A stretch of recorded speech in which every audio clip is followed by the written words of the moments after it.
मित्राणी नमः संस्कृताय। कैसे हैं आप सब? उम्मीद है अच्छे होंगे, स्वस्थ होंगे। फ्रेंड्स, स्वागत है आपका संस्कृत शिक्षा में और मैं हूं बिंदु शर्मा। आज हम पढ़ेंगे नीति शतक के विषय में। इसकी कुछ बहुविकल्पीय प्रश्नोत्तरी हैं जो पहले एग्ज़ाम में आई हुई हैं। अब नीति शतकम के विषय में पढ़ेंगे तो पहले इनके लेखक देख लेते हैं। तो नीति शतकम के लेखक कौन हैं? नीति शतकम के लेखक हैं भर्तृहरि। भर्तृहरि इनके लेखक हैं। नीति शतक कैसा काव्य है? तो इसकी विधा है ये मुक्तक काव्य है। मुक्तक काव्य वो होता है जिसके हर श्लोक में अलग अलग छंद और अलंकार होते हैं।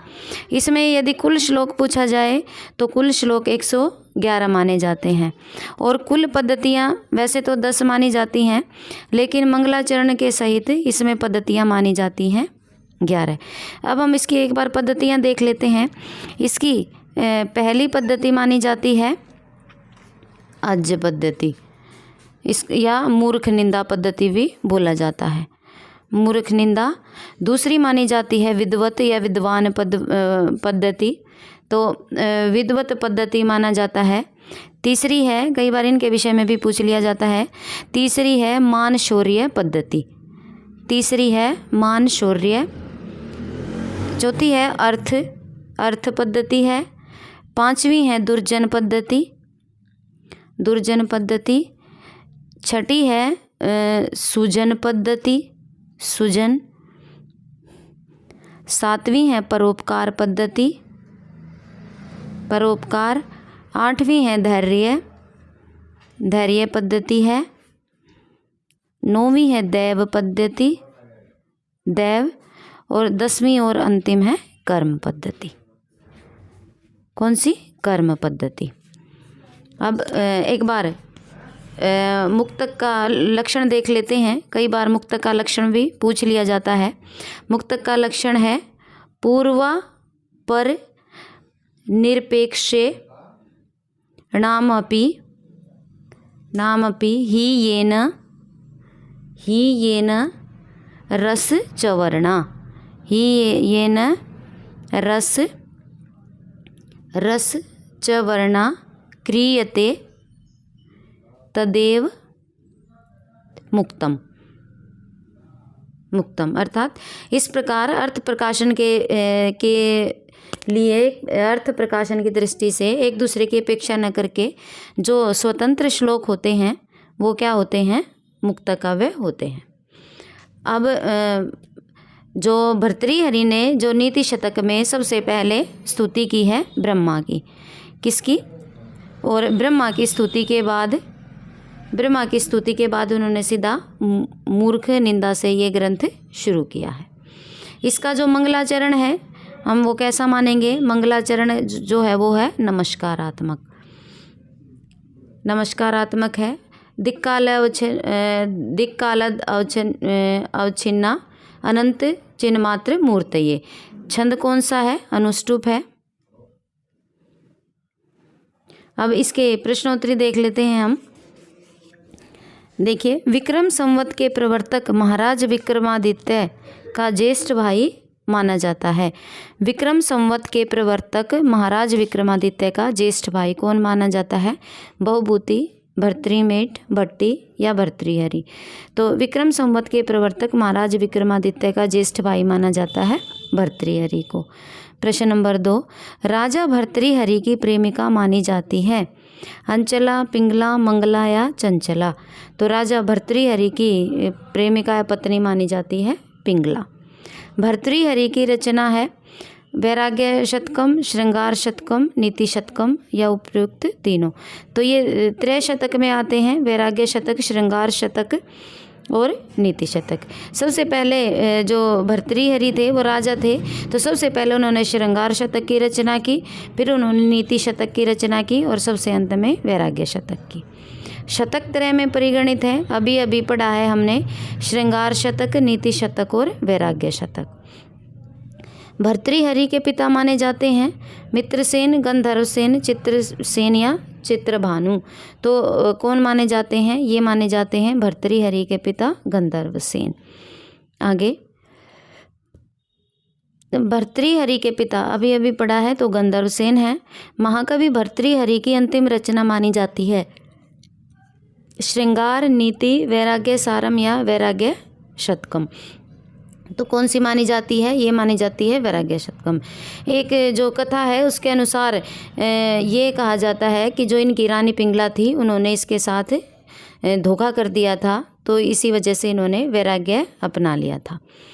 आगे प्रश्न नंबर 7, नीति शतकम की श्लोक संख्या मानी जाती है 130, 150, 111 या लगभग 100 से कुछ कम।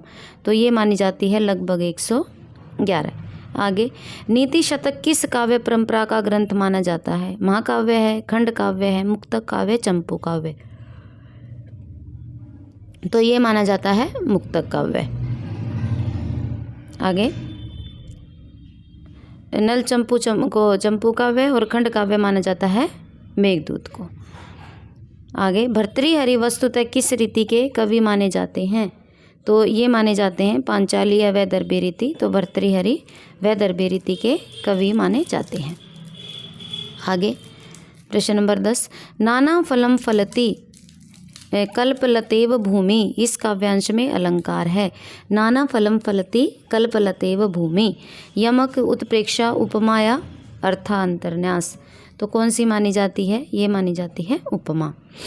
प्रश्न नंबर 11, राजन दुधुक्षसी यति शिति धेनुम धेनु नाम। यहाँ शिति धेनुम पद में अलंकार है। यमक श्लेष रूपक या इनमें से कोई नहीं। तो कौन सा अलंकार माना जाता है? ये माना जाता है रूपक। आगे धिक ताम च तम च मदनम च इमाम च माम च इस वाक्यांश में माम पद में किसका संकेत किया गया है? विक्रमादित्य, महामंत्री, मदन कामदेव या कवि भर्तृहरि का। तो इसमें क्या माना गया है? धिकम ताम च मदनम च इमाम च माम च। इसमें माम भर्तृहरि ने स्वयं को कहा है, तो कवि भर्तृहरि का। और मदनम क्या होते हैं? कामदेव।